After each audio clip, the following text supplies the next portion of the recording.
اہم اس لیے ہے کہ بیوی اگلی نسل کے وجود میں آنے کا ذریعہ ہے.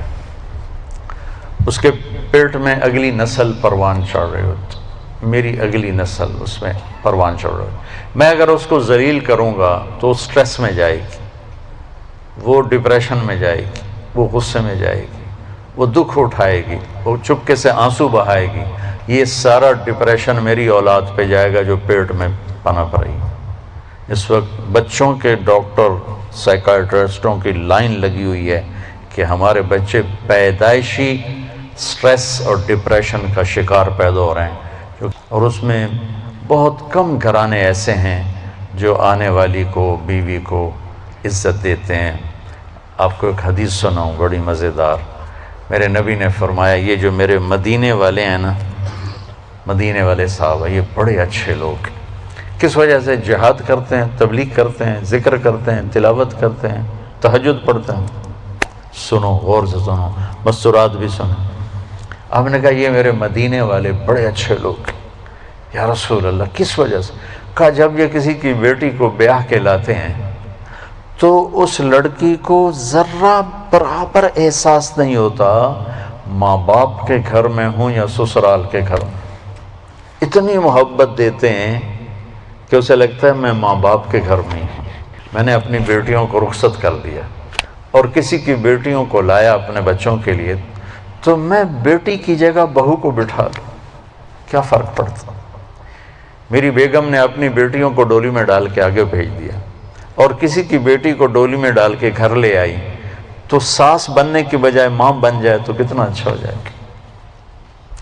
اور یہ بچی اپنی ماں کو چھوڑ کے، باپ کو چھوڑ کے خاوند کے گھر آئی ہے تو یہ اپنے ساس سسر کو ماں باپ بنا لے تو کتنا اچھا ہو جائے کہ بھائیو یہ میرے نبی کی زندگی ہے. آپ کو عجب حدیث سنو، ابھی یاد آئی. قیامت کے دن بلایا جائے گا، بلاؤ بھائی مفتی نجیب بڑا آیا فتوے دینے والا، تولو اس کے عمل تولو، ٹھیک ہے. طارق جمیل کو بلاؤ بڑا بھاری خطیب بنا پھرتا ہے، اس کے عمل تولو. سب سے پہلے کس عمل کو تولا جائے گا؟ دوبارہ، سب سے پہلے کس عمل کو تولا جائے گا؟ وہ میری تبلیغ نہیں، میرا اللہ کہے گا بیوی سے کیا سلوک تھا وہ تولو.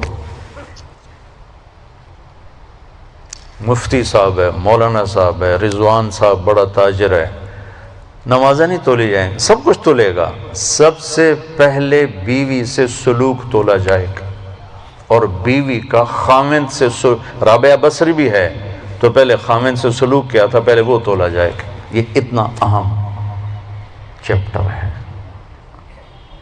تو طیب میٹھا بول، کھانا کھلانا، معاف کرنا، صبر کرنا، یہ ہمارے گھر کی زندگی کو اتنا بڑا لان ہو یا چارپائی ڈالنے کی جگہ ہو، زندگی خوبصورت ہوتی ان رویوں سے جو میں بتا رہا ہوں. زبان میں ناگن چھپی ہوئی ہو تو زندگی تھوڑا ہی ہے. زندگی ہے یا کوئی طوفان ہے، ہم تو اس جینے کے ہاتھوں مر چلے. اللہ مومن خان کی قبر روشن کرے، کیا شعر کہہ گیا. آتی جاتی سانس کا عالم نہ پوچھ، جیسے دوری دھار کا خنجر چلے. یہ دوری دھار ہے زبان میں، تو کاٹ کے رکھ دیتی، اور یہ شہد سے بھری ہوئی ہے جو بڑے سے بڑے زخم کو مٹا کے رکھ دیتی. تو محبت دینا، پیار دینا، عزت دینا، یہ اس رشتے کا تقاضا ہے تاکہ اگلی نسل فریش پیدا. اب مفتی صاحب بیٹھے، آپ پوچھو کہ ماں جس نے بچے کو جنا ہے اس کے ذمے دودھ پلانا بھی نہیں. اگر وہ کہے میں نے نہیں پلانا تو خاوند کے ذمے ہے کہ کوئی عورت لا کر دودھ پلائے. اتنا شریعت اس کو فارغ کیوں کرتی ہے کہ پوری طرح اپنے بچے کو توجہ دے. لیکن آج کی مائیں بھی ظالم ہیں. بھلا 3 سال کے بچے کو اسکول سے ڈالنا، اس سے بڑا ظلم بھی کوئی ہے؟ وہ روتا ہوا جاتا ہے، روتا ہوا آتا ہے، ماں باپ سے فاصلہ پیدا ہو جاتا ہے. یہ 7 سال تک میرا نبی کہتا ہے بچے کو نماز بھی نہ کہو، 10 سال کے بعد تھوڑا پابندی کرواؤ۔ ماں باپ 7 سال 10 سال تک بچے کو ٹائم دیں، ٹائم کوئی نہیں، ٹائم دیں۔ اور اے خبیث موبائل جڑا بوجھے چلے ہی پھر دو، اس کو گھر میں آ کے آف کر دیں، بند کر دیں۔ میں نہیں کہتا ہوں سارا دن بند کرو، لیکن 1 گھنٹہ، آدھا گھنٹہ، پونا گھنٹہ، 2 گھنٹے جب تم بچوں بیوی بیٹھو تو اس خبیث کو بند کر دو۔ یہ بہت بڑی ذلت ہے کہ میری بیگم مجھ سے بات کرنے لگتی ہے، ٹرن میں فون اٹھا کے میں ذرا یہ سن لوں۔ آپ کو پتہ نہیں ہے نفسیاتی طور پر کتنا اس سے اثر پڑتا۔ میں بات کرتا ہوں، میری بیوی فون اٹھا کے سننے لگ جاتی۔ بچہ بات کرنے آتا ہے، وہ فون میں لگی ہوئی ہے۔ یہ بچے کی عزت نفس کو تباہ کر دیا ہے۔ یہ ضرورت کی چیز تھی۔ آپ کو میرے نبی کی زندگی بتاؤ۔ میرے نبی جب گھر میں آتے تھے، نبوت کا غم، درد سب باہر چھوڑ کے آتے تھے، مسکراتے تھے، ہنستے تھے، بچوں کے ساتھ کھیلتے تھے، ان کے لیے گھوڑا بن جاتے، حسن حسین کو کمر پہ بٹھا کے کمرے میں چکر لگاتے، پھر ان سے کہتے تمہارا اونٹ کیسا ہے؟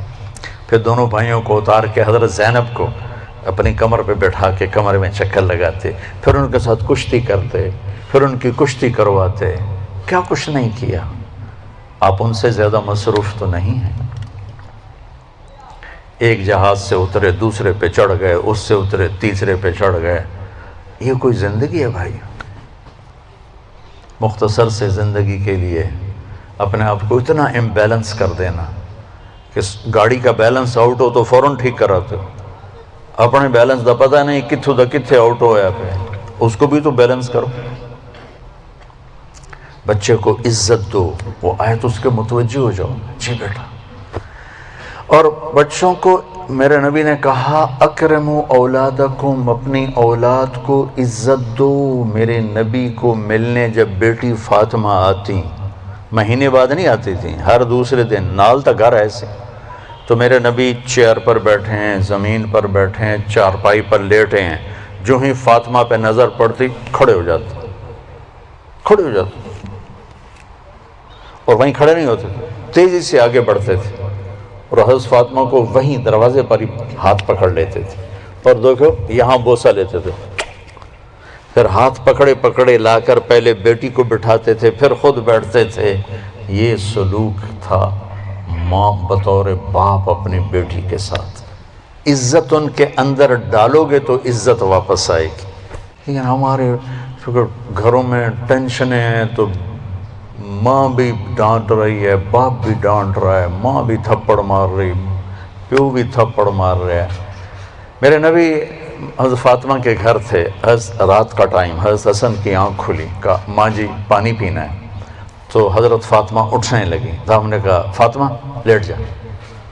اپنے گلاس اٹھایا، سامنے گھڑے میں پانی تھا، اب نے پانی نہیں لیا، اب باہر گئے، حضرت علی کی بیمار بکری کھڑی تھی، دودھ کا قطرہ بھی نہیں تھا، آپ نے ہاتھ لگایا، وہ دودھ سے بھر گئے، پھر آپ نے دودھ نکالا، گلاس بھر دیا، اندر آئے تو حسین بھی جاگ گئے تھے، وہ دوڑ کے آگے آ گئے، تو آپ نے کہا تو پیچھے ہو جا۔ تو بیٹی نے کہا آپ کو حسن سے زیادہ پیار ہے؟ نہیں، میری دونوں آنکھوں کی ٹھنڈک ہے، اس نے پہلے مانگا، اس کو پہلے دوں گا۔ تو آپ نے حسن کو پلایا، حسین کو پلایا، فاطمہ کو پلایا، خود نہیں پیا فاطمہ۔ پھر کہا فاطمہ تو، میں، یہ دونوں، اور یہ جو سویا ہوا ہے، علی سوئے رہے جاگے نہیں، ہم پانچوں قیامت کے دن اکٹھے ہوں گے۔ اس واقعے سے کیا سبق ملتا ہے؟ کہ بچے نے پانی مانگا، میرے نبی نے دودھ دیا، کہ اگر تمہیں اللہ نے ہمت دی ہے تو اپنے بچوں کی جائز خواہشات کو اعلیٰ سے اعلیٰ طریقے پر پورا کرو، عزت کے ساتھ، احترام کے ساتھ۔ اسی بات پہ ماں اور بیٹی میں لڑائی ہو رہی، چھوٹی بیٹی میں نے یہ نہیں پہننا، وہ ماں کہتے ہیں ایو ہی پواونا ہے، میں دیکھتا ہوں نا اپنے گھروں میں اپنے پوتے نے، بس وہ کہتے ہیں میں نے یہ نہیں پہننا، وہ ماں کہہ رہی نہیں تو نے یہی پہننا ہے۔ وہ بے وقوف، اگر انہوں تو نیلے دی بجائے ساوا پاون دیتے کیڑی قیامت آ گئی۔ اتنی بے وقوف مائیں ہیں آج کل، یہ جو موبائل ہے نا، اس نے ماؤں کی عقل چھین لی، سب سے قیمتی سرمایہ کو اٹھا کے پھینک دیا کوڑے کے ڈھیر پر۔